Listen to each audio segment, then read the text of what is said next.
So given some of these tailwinds, why do you not have a buy rating on Moderna? Morning, Wilfred. Thanks for having me. Yeah, I think it's a function of valuation. We're not negative on the technology itself.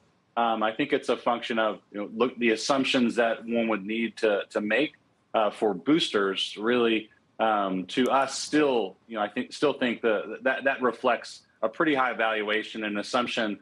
I think that is not realistic, especially with the orals coming in a much more dramatic way from Pfizer and Merck.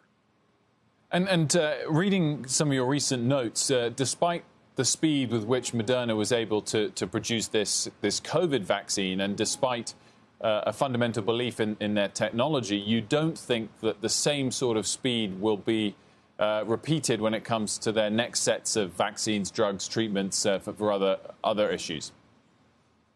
That's right. The mRNA technology was amazing when you look at the speed to both from Pfizer, BioNTech, as well as Moderna, the speed to get to a COVID vaccine, but CMV, flu, kind of the next gen products from Moderna are going to take, it'll be fast, but it won't be nearly as fast as we had with COVID. It's just, typical drug development, right? I mean, you have to de-risk in a larger scale study, and we don't have, an unprecedented situation like we did last year with COVID.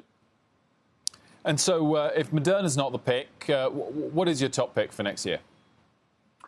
From a pharma perspective, we still like Lilly.